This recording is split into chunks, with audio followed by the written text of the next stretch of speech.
पिछले प्रोग्राम में ये बात की थी कि चाइनीज़ डेप्यूटी प्राइम मिनिस्टर तशरीफ़ ला रहे हैं पाकिस्तान और वो आए, लेकिन उनका जो इस्तकबाल हुआ है, उनको जो वेलकम किया गया है, वो कुछ अच्छे तरीके से नहीं किया गया। का फैसला जो है इंतखाबात का फैसला का मतलब है इंतखाबात की तारीख का फैसला, जहाँ आने वाली निगरान हुकूमत का फैसला या कुछ और इन मामलात का फैसला जो है जिनका तल्लुक़ इंतखाबात से है, वो सियासत से ज़्यादा मईशत करेगी। डिप्टी प्रीमियर आज आ रहे हैं इस्लामाबाद में। ये को जो इशू हुआ है जो ऐसे नहीं हो गया, ये नेक्सस ऑफ ईविल है रॉ का, मोसाद का और दूसरे मुल्कों की एजेंसीज का। ये जो आज आपकी तहादी जमात JUI फेक वर्कर कन्वेंशन के ऊपर धमाका हुआ, 40 से ज़ायद अफराद जहां बाग, 150 के करीब जख्मी हुए, पाकिस्तान कब तक फेस करता रहेगा दहशतगर्दी की लहर को? पॉलिटिकल सियासी जमातें जनाब,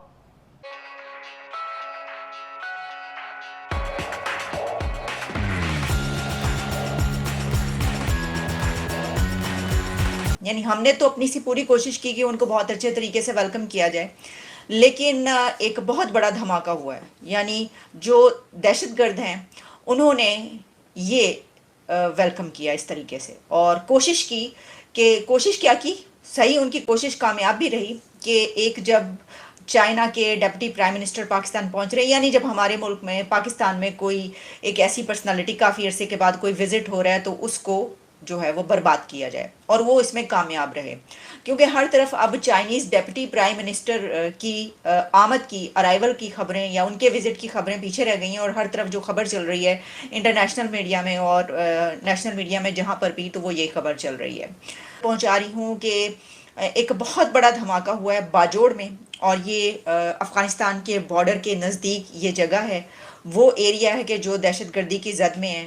पाकिस्तान के काफ़ी एरियाज़ ऐसे हैं जो दहशतगर्दी की जद में हैं, और वहीं पर यह है कि एक पॉलिटिकल रैली थी जिसके ऊपर हुआ, यानी एक आप कह सकते हैं गैदरिंग थी, पॉलिटिकल गैदरिंग, क्लैरिक्स की गैदरिंग थी। क्लैरिक्स इस लिए कि जिस पार्टी के ऊपर ये खुद कुछ धमाका हुआ है वो मौलाना फजलुर रहमान की, जो कि एक्सट्रीम राइटिस्ट या आप कह सकते हैं कि जो इस्लामिस्ट हैं समझे जाते हैं, उनकी रैली थी, और वहाँ पर तकरीरें हो रही थी, स्पीचेस हो रही थी, लेकिन वहाँ पर फिर ये धमाका हुआ। इसकी वीडियोस वायरल हो रही हैं जो मैं आप तक नहीं पहुँचा पाऊँगी। ज़ाहिर है कि इस तरह की वीडियो जो है वो रूल्स एंड रेगुलेशंस हमें इजाज़त नहीं देते कि हम आपको दिखाएं, और उसमें ये पता चल रहा है। इसमें इतनी बड़ा ये धमाका था कि 44 यानी 45 के करीब, तकरीबन इससे भी ज़्यादा आ रहा है। आप समझ सकते हैं कि 45 से 50 के करीब जो लोग हैं उनके जाँ बहक होने की, उनके मारे जाने की ये इन्फॉर्मेशन आ चुकी है, सारी डिटेल्स आ चुकी हैं कि अभी तक 50 के करीब तो लोग जो है 45 से 50 के बीच लोग मारे जा चुके हैं, और 150 से ज़्यादा, 150 से ज़्यादा जख्मी है। तो आप सोच सकते हैं कि ये धमाका कितना बड़ा था।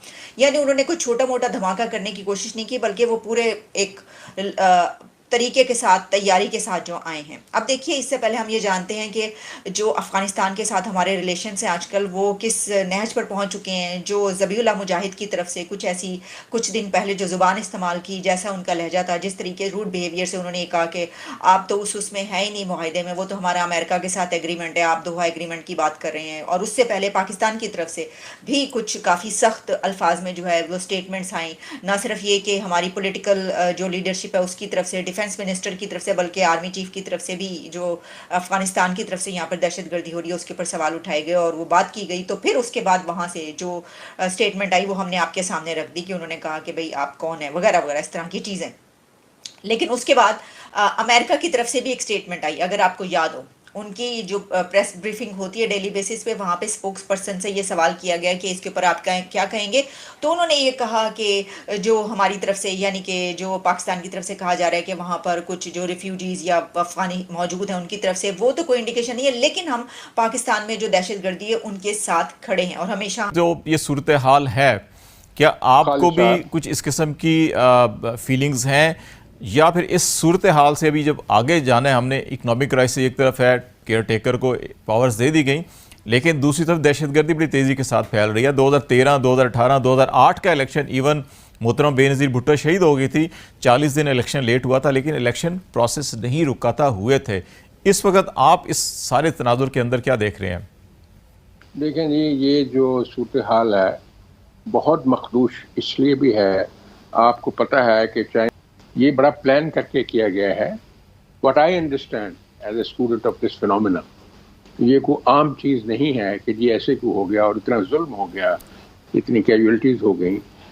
चूँकि जब आपको पता है जब चाइनीज़ प्रेसिडेंट ने आना था तो क्या हुआ था, अब चाइनीज़ प्रीमियर आज आ रहा है तो क्या हुआ है, इसके सीधे सीधे रेमिफिकेशन हैं और बहुत सीरियस रेमिफिकेशन है। और मैं एक और आपको बात बताऊं कि जी ये हमें इस पर कोई शर्माना नहीं चाहिए। पार्लियामेंट में इजलास था सिक्योरिटी कमेटी का, आर्मी चीफ भी थे, DGIC भी थे। उन्होंने ये कहा और प्राइम मिनिस्टर की स्थापना थी कि जी आप TTP के साथ अंडरस्टैंडिंग पैदा करें। जब ये बात की गई ISA के DG ने की पार्लियामेंट में, तो अल्लाह जानता एक एक पार्लियामेंटेरियन ने कहा खुदा के लिए आप खत्म ना हो, आप जो है नहीं कर सकते, वो इनक्रेडिबल लोग हैं TTP वाले, आप उनके साथ ये नहीं कर सकते, ये हो ही नहीं सकेगा। उन्होंने कहा नहीं जी ठीक है। फिर हुआ, 5000 के लोग जो है वो सेटल हुए और जो बाहर आए जेल से वो जेट ब्लैक 3-3 दफा मल्टीपल मर्डर में कन्विक्ट लोग थे जिनको प्रेसिडेंट ने छोड़ा, उनके कहने के ऊपर, गवर्नमेंट के कहने के ऊपर, प्राइम मिनिस्टर के कहने के ऊपर और बाकी स्टेक होल्डर्स के कहने के ऊपर। वो दिन और आज का दिन क़यामत की घड़ी है। ये उनकी भी तो जिम्मेवारी होनी चाहिए कि नहीं होनी चाहिए जिन्होंने इतना बड़ा स्टेप लिया था। अब आपने जो बात कही है, हमें स्विच ओवर करना पड़ेगा।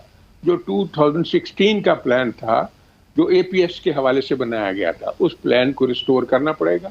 इन्फोर्समेंट का प्लान, प्रिवेंशन का प्लान, डिटेक्शन का प्लान, उस प्लान के सारे हिस्से थे, उसको मोबिलाइज करने एडवांस इंटेलिजेंस हर तरह की करना पड़ेगा और सारे के सारे प्रैक्टिकल स्टेप्स लेने पड़ेंगे।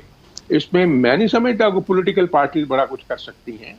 इसमें जो बेसिकली जो हमारी फॉर्मेशन है, नो डाउट पॉलिटिकल पार्टीज जो है इंटेलिजेंस कलेक्शन में कम्युनिटी सपोर्ट के जरिए जरूर मदद कर सकती है, उन्हें करनी चाहिए। और अपने जो जितना भी ऑपरेटर्स है हमारा लॉ एंड ऑर्डर का, उसको पूरी तरह वो सपोर्ट करें मॉरली और अदरवाइज, वो जरूरी है, उसके बगैर चारा नहीं हो सकता। तंगी साहब से मैं एग्री करता हूँ, इलेक्शन बाहर सूरत होंगे इंशाल्लाह और टाइम के ऊपर ही होंगे। तो आपने कहा कि वाकई ये अलमिया है और मतलब है कि ये हमारा एक वक्त था कि जिस वक्त बहुत ज़्यादा लहर थी दहशतगर्दी की और फिर ज़रबे अज़ब हुई थी, आपको याद है। उसके बाद ये दहशतगर्दी के वाक़यात ऑलमोस्ट तकरीबन 95% ख़त्म हो गए थे जब APS का वाक़या हुआ था और उसके बाद नेशनल एक्शन प्रोग्राम बना था। तो अब उसके बाद ये हमारी बदकिस्मती है कि साबका दौर में आपने देखा कि जिस तरह से काफ़ी ऐसे लोग जो कि मोस्ट वांटेड थे उनको रिहा किया गया, रीसेटल किया गया, रिहा किया गया। शायद ये तवक्को थी कि उससे तो हालात में बेहतरी आए, लेकिन हमारी हुकूमतें पहले भी ये तजर्बात कर चुकी हैं, उससे बेहतरी आने की बजाय बल्कि हमेशा हमें पाकिस्तान को नुकसान उठाना पड़ता है। ठीक सर। तो एक तो हमारी हुकूमत समेत तमाम मुल्क की जितनी भी पॉलिटिकल पार्टीज हैं, इनको दोबारा से नेशनल एक्शन जो हमारा प्रोग्राम है उस पर मैं समझता हूँ कि तमाम को यकजा होकर उसके ऊपर अमल करना होगा और ऐसे वाक़यात की रोकथाम के लिए कौम को जो है वो अपनी लॉ इन्फोर्समेंट एजेंसी के साथ खड़ा होना होगा।